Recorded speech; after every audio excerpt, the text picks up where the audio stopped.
అందరికీ నమస్కారం. ఈరోజు మనం మాట్లాడుకునే topic blood pressure. So American college of cardiology, American heart association వాళ్ళు బ్లడ్ ప్రెషర్ని డిఫైన్ చేసినారు. నార్మల్ బ్లడ్ ప్రెషర్ అంటే ఏంటి అంటే 2 నెంబర్స్ ఉంటాయి. Top number, bottom number. Top నెంబర్ని సిస్టాలిక్ బ్లడ్ ప్రెషర్ నెంబర్ అంటారు, బాటమ్ నెంబర్ని డయాస్టాలిక్ బ్లడ్ ప్రెషర్ నెంబర్ అంటారు. So top number less than 120 ఉండాలి, బాటమ్ నెంబర్ లెస్ దెన్ 80 ఉండాలి. దాన్ని నార్మల్ బ్లడ్ ప్రెషర్స్ అంటారు. సో ఎలివేటెడ్ బ్లడ్ ప్రెషర్స్ అంటే ఏంటి అంటే టాప్ నెంబర్ 120 నుండి 130 మధ్యలో, బాటమ్ నెంబర్ 80 to 85 మధ్యలో ఉంటే దాన్ని ఎలివేటెడ్ బ్లడ్ ప్రెషర్స్ అంటారు. అంతకంటే ఎక్కువ ఉంటే స్టేజెస్గా డివైడ్ చేస్తారు. Stage 1 blood pressure, stage 2 blood pressure.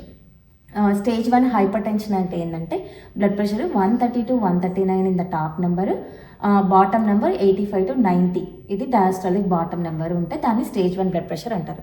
Stage 2 అంటే ఏంది, మొత్తానికి 140/90 దానికంటే బ్లడ్ ప్రెషర్ ఎక్కువ ఉంటే దాన్ని స్టేజ్ 2 బ్లడ్ ప్రెషర్ అంటారు.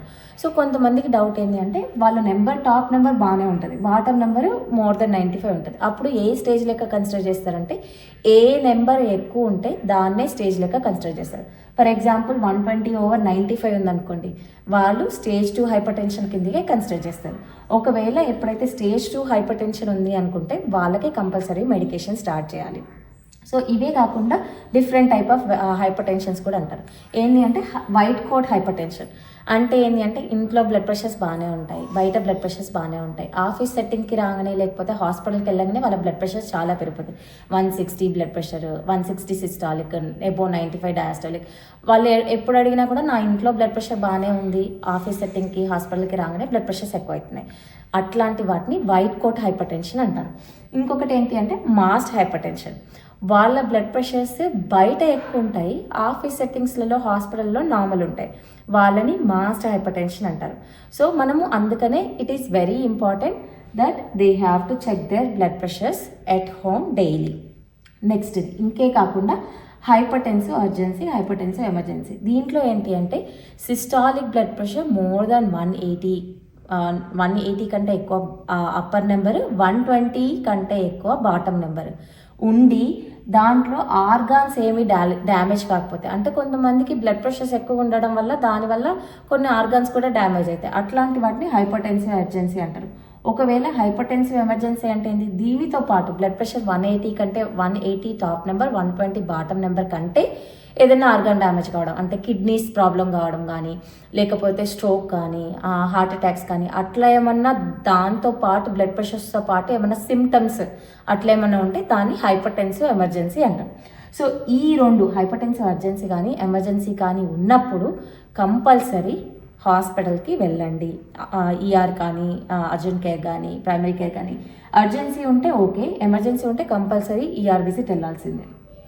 సో అయితే ఇప్పుడు మనం సెల్ఫ్ బ్లడ్ ప్రెషర్ మెజర్మెంట్స్ ఎట్లా తీసుకోవాలి, అట్లీస్ట్ 12 to 14 మెజర్మెంట్స్ తీసుకుంటే అందులో ఎక్కువ ఉంది అనుకోండి, consider like high blood pressure ఉంది అని కన్సిడర్ చేసుకోవచ్చు.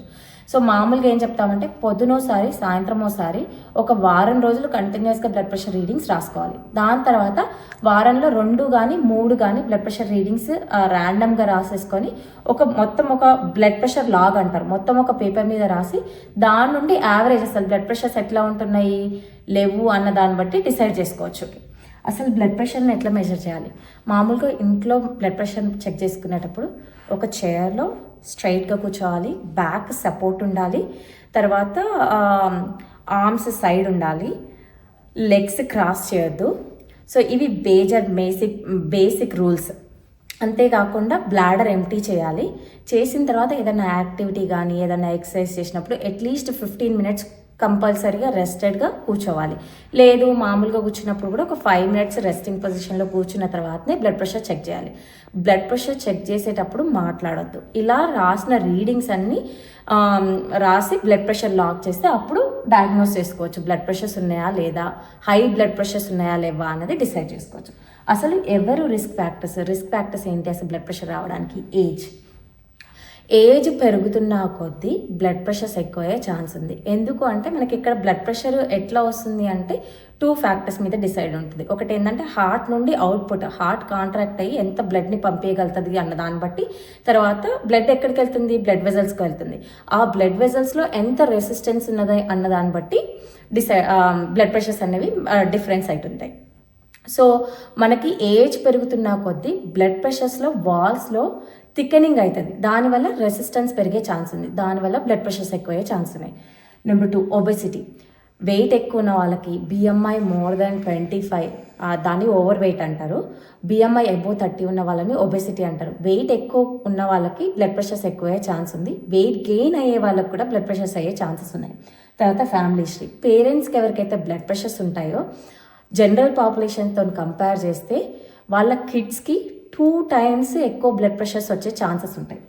తర్వాత రెడ్యూస్ నెఫ్రాన్ నెంబర్ అంటే ఏంటి అంటే ఎవరైనా ప్రెగ్నెంట్గా ఉన్నప్పుడు వాళ్ళ బేబీకి ఆక్సిజన్ సప్లై తక్కువ వెళ్ళినప్పుడు, అంటే ఎక్లాంప్సియా, ప్రీ ఎక్లాంప్సియా కండిషన్స్లో అనాక్సియా అంటే బ్రెయిన్కి కానీ కిడ్నీస్కి కానీ ఆక్సిజన్ తక్కువ అయితే నెఫ్రాన్స్ తగ్గిపోతాయి. ఇంటర్నల్గా ఏమైనా నెఫ్రాన్ నెంబర్ తక్కువ ఉన్నప్పుడు వాళ్ళకు కూడా బ్లడ్ ప్రెషర్స్ ఎక్కువ ఛాన్స్ ఉన్నాయి. High sodium diet, క్యాండ్ foods, chips, snacks, దాంట్లో ఎక్కువ సాల్ట్ కంటెంట్ ఉంటుంది కదా, ఎవరైతే సాల్ట్ ఎక్కువ తీసుకుంటారో వాళ్ళకి బ్లడ్ ప్రెషర్స్ ఎక్కువ అయ్యే ఛాన్సెస్ ఉన్నాయి. ఎక్సెస్ ఆల్కహాల్ ఇంటేక్, మందు ఎక్కువ తాగే వాళ్ళకు కూడా బ్లడ్ ప్రెషర్స్ ఎక్కువ అయ్యే ఛాన్సెస్. తర్వాత ఎవరైతే ఫిజికల్లీ ఇన్యాక్టివ్ ఉంటారో, కదలరో, సెడెంటరీ లైఫ్ స్టైల్ ఎక్కువ ఉంటుందో వాళ్ళకి బ్లడ్ ప్రెషర్స్ ఎక్కువ అయ్యే ఛాన్సెస్ ఉంటాయి. తర్వాత స్లీప్. ఇన్ఎడిక్వేట్ స్లీప్, తక్కువ స్లీప్, లెస్ దాన్ 7 hours కంటే తక్కువ ఎవరు నిద్రపోతారో వాళ్ళకు కూడా బ్లడ్ ప్రెషర్స్ ఎక్కువ అయ్యే ఛాన్సెస్ ఉన్నాయి. అంతేకాకుండా జెస్టేషనల్ డయాబెటీస్ అంటే ప్రెగ్నెన్సీలో ఎవరికైతే బ్లడ్ ప్రెషర్స్ ఎక్కువ అవుతాయో, అంటే ప్రీ ఎక్లాంప్సియా కండిషన్స్ అట్లా ఉన్న వాళ్ళకి లేటర్ స్టేజ్లో అంటే ఒక 4-5 years దాటిన తర్వాత వాళ్ళకు కూడా బ్లడ్ ప్రెషర్స్ అంటే హై బ్లడ్ ప్రెషర్స్ వచ్చే ఛాన్సెస్ ఉంటాయి. తర్వాత నాయిస్ పొల్యూషన్, ఎయిర్ పొల్యూషన్ కూడా బ్లడ్ ప్రెషర్స్ ఇంక్రీజ్ కావడానికి ఛాన్స్ ఉంది. ఇవే కాకుండా సెకండరీ కాజెస్ అంటే కొన్ని మెడికేషన్స్, అంటే for example oral contraceptive pills, అంటే ప్రెగ్నెన్సీ డిలే చేసుకోవడానికి కానీ, మెన్స్ట్రల్ అబ్నార్మాలిటీస్ ఉన్న వాళ్ళు కానీ ఓరల్ కాంట్రాసెప్టివ్ పిల్స్ వేసుకుంటారు. వాళ్ళకి ఓరల్ కాంట్రాసెప్టివ్ వల్ల బ్లడ్ ప్రెషర్స్ పెరిగే ఛాన్సెస్ ఉన్నాయి. కొంతమందికి డిప్రెషన్ మెడికేషన్స్ వాటి వల్ల బ్లడ్ ప్రెషర్స్ పెరిగే ఛాన్సెస్ ఉన్నాయి. స్టీరాయిడ్ మెడికేషన్స్ మీద ఉన్న వాళ్ళకి, తర్వాత కొంతమందికి కోల్డ్ కాఫ్ వచ్చినప్పుడు ఓవర్ ద కౌంటర్ మెడికేషన్స్ వేసుకుంటారు కదా, దాంట్లో ఫినైలెఫ్రిన్, సూడోఆఫెడ్రిన్ ఆ కాంబినేషన్ ఉన్న వాళ్ళకు తీసుకున్న వాళ్ళకి బ్లడ్ ప్రెషర్స్ పెరుగుతాయి. తర్వాత కొంతమంది ఆలివ్, ఐబుప్రోఫెన్, బేసికల్గా NSAID మెడికేషన్స్ లాంగ్గా తీసుకోవడం వల్ల కూడా కిడ్నీ మీద ఎఫెక్ట్ అయ్యి దానివల్ల బ్లడ్ ప్రెషర్స్ ఎక్కువ అయ్యే ఛాన్సెస్ ఉన్నాయి. ఇవే కాకుండా Tylenol more than 4 grams per day ఎక్కువ తీసుకోవడం వల్ల, చాలా రోజులు కంటిన్యూస్గా తీసుకోవడం వల్ల కూడా బ్లడ్ ప్రెషర్స్ పెరుగుతాయి.